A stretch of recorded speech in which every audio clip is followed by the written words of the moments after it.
안녕하세요. 결혼한 지 3년이 조금 넘은 30대 초반의 여성입니다. 나이만 많지 속은 밴댕이 소갈딱지인 남편하고 갈라섰습니다.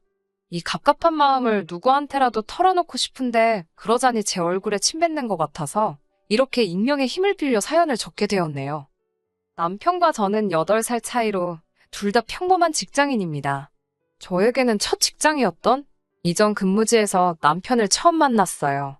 지금은 제가 이직을 해서 서로 다른 회사에 다니고 있고요. 회사 규모가 작다 보니 같은 팀이 아니어도 남편과 마주칠 일이 많았습니다. 신입이기도 했고 워낙에 남자 직원이 많은 회사라 행동 하나하나가 신경 쓰이고 조심스러웠어요.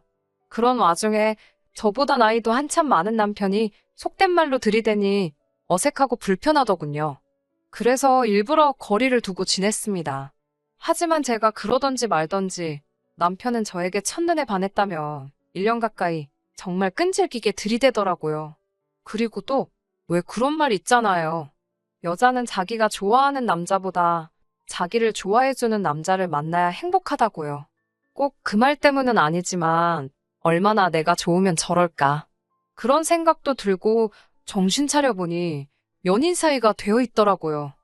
이렇게 말해봤자 제가 제 입으로 저는 바보입니다 하는 거나 다름없지만 주변 사람들의 분위기도 한몫했어요. 주변에서들 자꾸 부추기고 소위 밀어준다고 하나요? 그렇다 보니 자연스레 저에게 다가오는 사람도 없고 어쩌다 회사 밖에서 소개팅한 이야기라도 들려오면 절 다시 봤다며 눈치 주는 사람들도 있었고 그럴 때면 내가 이상한 사람인가 싶을 정도였네요. 근데 웃긴 건 뭔 줄 아세요? 아이러니하게도 그럴 때마다 저를 대변해주고 감싸주던 게 제 남편입니다. 저를 죽어라 쫓아다니던 사람이 저를 지켜주더라고요. 지금 생각해보면 자기들끼리 짜고 그랬나 싶기도 합니다. 제가 누구 때문에 그 수모를 겪었는데 정작 자기가 백마탄 왕자 마냥 행세를 한 거잖아요. 아무튼 그렇게 사귀게 되고 반년이 지나갈 무렵 아는 선배의 소개로 원래 다니던 회사와는 비교하기도 민망한 훨씬 괜찮은 환경의 회사로 이직할 기회가 생겼습니다. 선배 추천으로 서류 지원은 건너뛰고 온라인으로 면접이 이루어졌지요. 여담이지만 면접을 오전 11시에 봤었는데 오후 4시에 전화가 걸려왔습니다. 연봉은 대략 얼마나 예상하고 있냐고 묻더라고요. 저는 미친 척 8천을 불러봤습니다. 그러자 상대 쪽에서 맞춰주겠다며 계약하자고 하더군요. 참고로 제가 받던 연봉이 5천 조금 넘었었는데 회사 대 회사로 비교하면 파격적인 대우였지요. 그 소식을 듣게 된 남편은 저더러 너무 돈만 쫓아도 좋을 게 없다면서 한 직장에서 10년 정도는 근무를 해야 뭐가 됐든 제대로 배울 수 있지 않겠냐며 저를 붙잡아 두려고 했습니다. 하지만 제 생각은 달랐어요. 공부를 열심히 한 학생은 장학금으로 그 노력을 보상받는 거고 일을 열심히 하는 직장인은 높은 연봉으로 인정받는 거 아닌가요? 아무튼 남편의 잔소리에도 불구하고 결국 제 뜻대로 이직을 했네요. 솔직히 사내 커플이라는 것만으로도 매사 불편하기도 했고 앞으로 승진 가능성에서 여러모로 불리할 것 같았고 아무튼 이직은 여러모로 저에겐 후회 없는 선택이었습니다. 이후로 남편은 걸핏하면 결혼하자는 소리를 해대기 시작했어요. 사실 연애 시작할 때부터 분명히 남편에게 저는 32이나 33쯤 되면 결혼하고 싶다고 몇 번을 이야기했거든요. 그렇기에 남편이 제 뜻을 확실히 이해하고 있을 거라 생각했는데 남편이 한다는 소리가 어차피 결혼할 사이인데 못하러 시간을 끄냐입니다. 순리대로 하자대요. 본인이 나이가 있으니까 이세다 뭐다 생각하면 빨리 안정적인 가정을 꾸리고 싶을 수도 있겠다 싶었어요. 그렇게 양가 어른들께 인사를 드리고 결혼을 약속하게 되었습니다. 결혼 이야기가 오가니 자연스레 서로 가진 게 얼마이고 얼마나 지원받을 수 있을지 등 현실적인 이야기가 오가기 시작했어요. 제가 남편과 같은 회사를 잠깐 다니긴 했지만 남편의 연봉이라던가 그런 자세한 정보는 솔직히 모르고 있었습니다. 다만 데이트를 할 때면 제가 내겠다고 해도 굳이 자기가 내겠다며 우겨대는 걸 보고 여유가 좀 있나? 그런 생각을 했던 건 사실이에요. 그렇다고 해서 저희가 분위기 좋은 곳만 골라다니며 비싼 데이트를 했던 건 아니지만요. 남편의 연봉은 약간 빠지는 7천이었고 모아둔 돈은 9천 정도 있다고 했습니다. 시댁에서도 1억을 보태주신다 했고요. 반면 저는 남편보다 8살이나 어렸고 그만큼 직장생활 시작도 느렸기에 제가 모아둔 돈은 5천 남짓이었습니다. 그리고 친정에서 8천을 보태주시겠다 하더라고요. 남편이 이에 대해 불만이 있었다는 건 결혼 준비를 하는 동안에는 조금도 눈치채지 못했었습니다. 늘 괜찮다, 괜찮다는 소리를 입에 달고 다니던 사람이거든요. 대신 한 가지만 부탁한다면서 자기 부모님께 살갑게 대해달랍니다. 딸이 없으신 분들이니까 저만 잘하면 간이고 쓸개고 빼어주실 거라면서요. 덧붙이기를 1억이나 해주는 시댁이 흔하지 않다면서요. 아무래도 자기는 1억 9천을 해오고 저는 1억 3천을 해가는 상황이었으니까 생색을 내고 싶었던 모양이에요. 생색이라고 표현하긴 했지만 정말 감사하게 생각했습니다. 양가 부모님 모두 자식들 결혼시키는데 돈을 보태주시는 게 의무는 아니잖아요. 그래서 남자친구 말대로 어머님 아버님께 잘하겠다고 생각했습니다. 그렇게 저희는 서울 외곽에 있는 소형 아파트에서 전세로 신혼살림을 시작했습니다. 사실 이 아파트는 저희 친정부모님이 전세를 주고 계시던 집인데요. 원래 살고 있던 세입자분께 사정사정한 끝에 저희가 들어올 수 있었네요.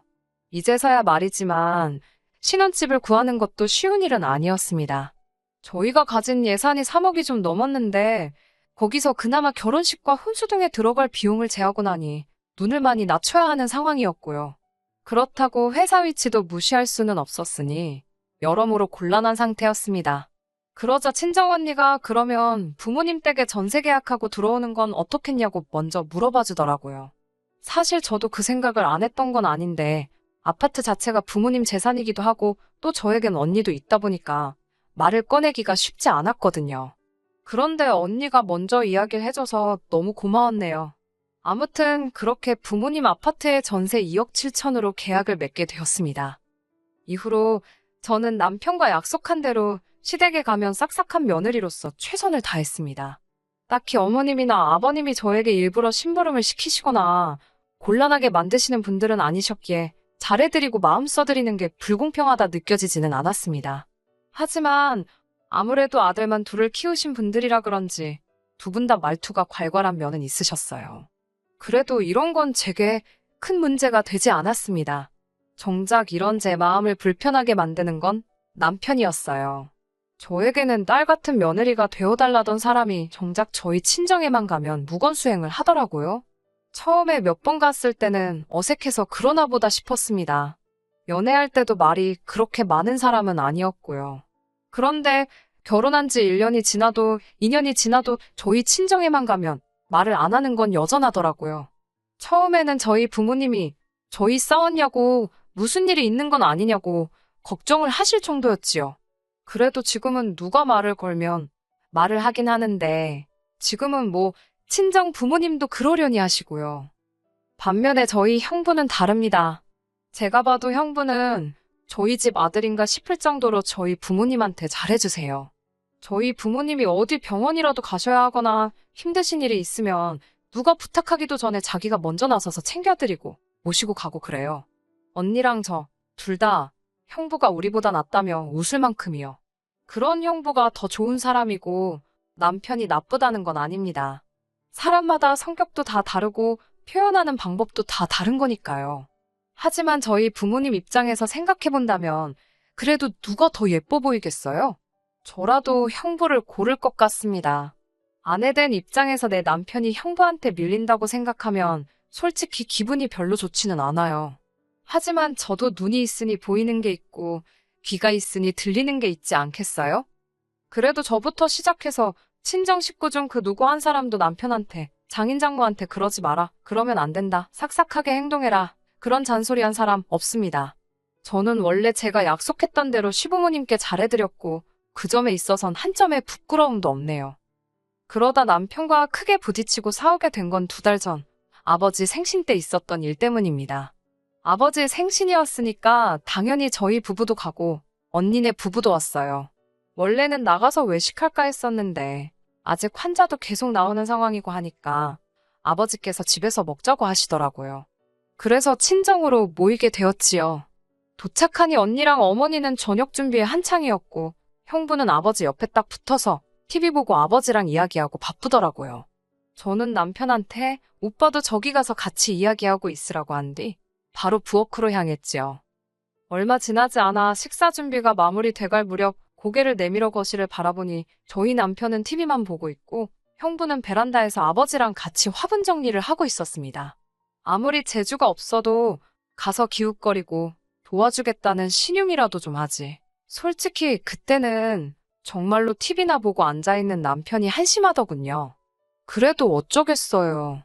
본인이 그럴 주변머리가 없다는데 뭐라고 할 수도 없고 냅뒀습니다. 이윽고 식사가 끝나고 아버지와 형부는 술 한잔 하겠다며 방으로 들어갔어요. 제가 남편한테 오빠도 가서 마시라니까 자기는 과일이 더 좋답니다. 눈치 없는 남편에게 저도 기분이 상해버려서 과일 먹고 싶으면 알아서 갖다 깎아 먹으라고 싸붙이곤 언니와 어머니와 함께 부엌에서 뒷정리를 시작했네요. 얼마 지나지 않아 안방에서 아버지와 형부의 목소리가 흘러나오기 시작했습니다. 두 사람 다 술이 들어가니까 목소리가 커져가지고는 밖에 있는 사람들도 두 사람이 무슨 이야기를 하는지 다 알 수 있을 지경이었지요. 형부는 아버지께 연신 감사하다며 정말 아껴서 타겠다는 인사를 드리고 있었습니다. 사실 아버지께서 얼마 전 형부에게 국산 중형차 한 대를 뽑아주셨거든요. 표면적인 이유는 형부가 승진을 해서였지만 사실 저는 부모님께서 줄곧 언니네 부부에게 차를 한 대 사주고 싶어 하시는 걸 눈치채고 있었습니다. 그래서 그 사실을 알았을 때 드디어 사주셨구나 싶었지 별다른 생각은 없었습니다. 20살을 간 넘었을 때 큰 병을 앓았던 언니는 그 이후로 체력이 많이 약해졌어요. 그렇다 보니 출퇴근하는 직업을 갖는 건 상상도 할 수 없었지요. 제가 알기로는 외주를 받아서 집에서 몸에 무리가 안 가는 정도로만 일을 하고 있습니다.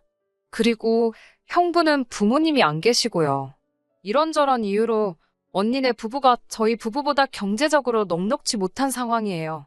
그래서 아버지께서 두 사람이 결혼할 때 많은 도움을 주셨던 걸로 알아요.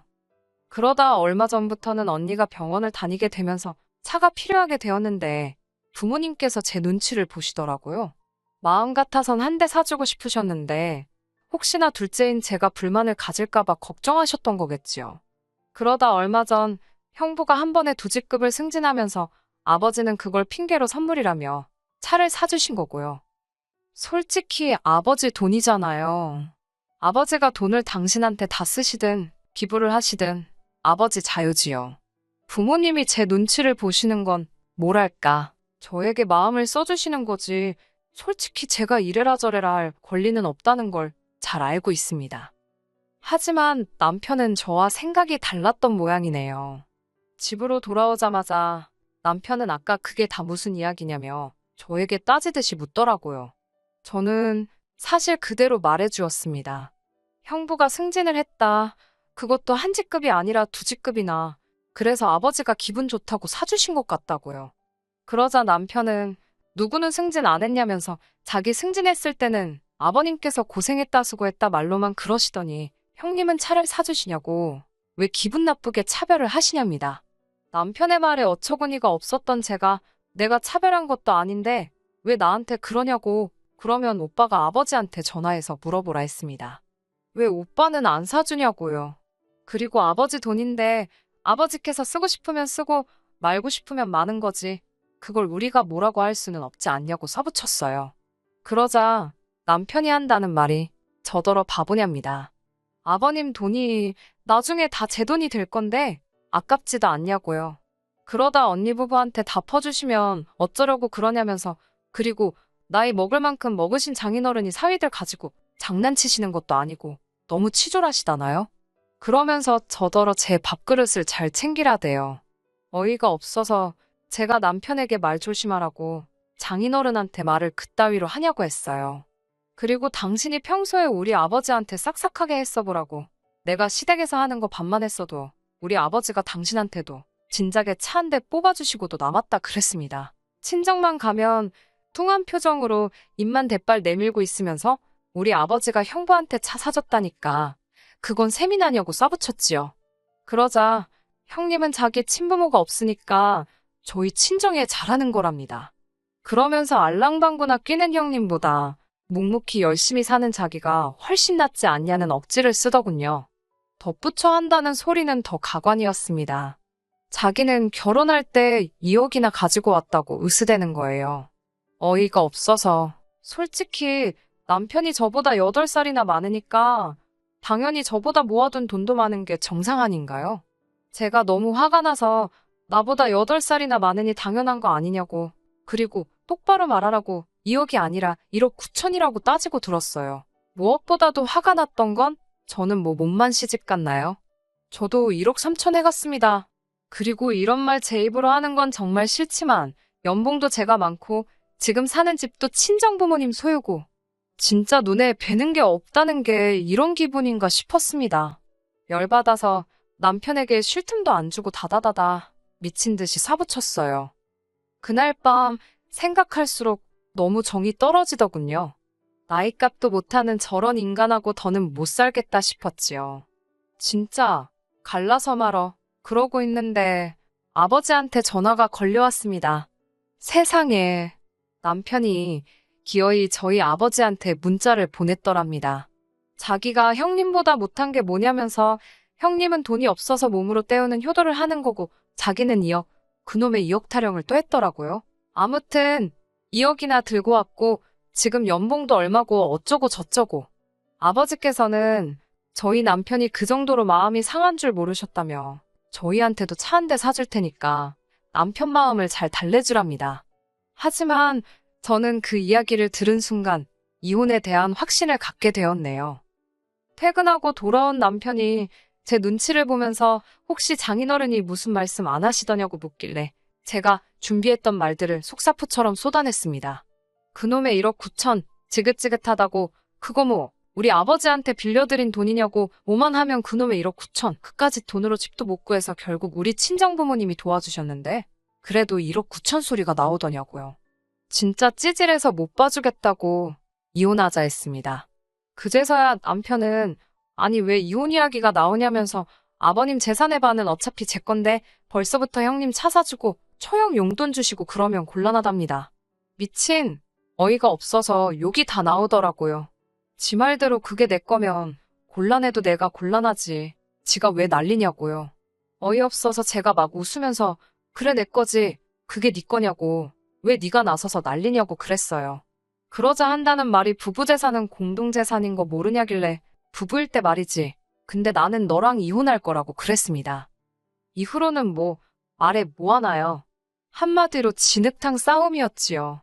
나중에는 이 망할 인간이 한다는 소리가 막말로 장인장모가 당장 내일이라도 죽을지 어쩔지 누가 아냐면서 그리고는 까봤는데 재산이 이미 다 처형내로 넘어가 있으면 저만 X되는 거랍니다. 그러면서 이 하늘 아래 제 생각해주는 건 지밖에 없다네요. 진짜 또라이 아닌가요? 결국 양가 어른들까지 상황을 다 알게 되셨고 이혼하게 되었습니다. 시부모님께서는 나이만 먹었지 남자는 원래 어린애라면서 저한테 잘 가르치면서 살면 된다고 저더러 한 번만 품어주라셨어요. 그 이야기를 전해들은 친정부모님께서는 그 집구석은 딸 자식이 없으니까 그런 소리를 잘도 한다면서 결국 양가 어른들 싸움으로 번졌거든요. 진짜 사람이 나이만 먹는다고 어른이 되는 건 아닌가 봅니다. 지금도 생각할수록 진저리가 나고 욕만 나오네요. 염치도 없고 찌질한 인간 같으니라고. 더 웃긴 건 지금도 연락이 온다는 겁니다. 사람 진심을 왜 이렇게 몰라주냐고요. 계속 무시하면 지도 언젠간 지풀에 지쳐서 떨어져 나가겠죠 뭐. 끝까지 들어주셔서 감사합니다. 오늘의 사연은 여기까지입니다. 구독과 좋아요, 알람 설정 부탁드리고 더 좋은 사연으로 다시 찾아뵙겠습니다. 감사합니다.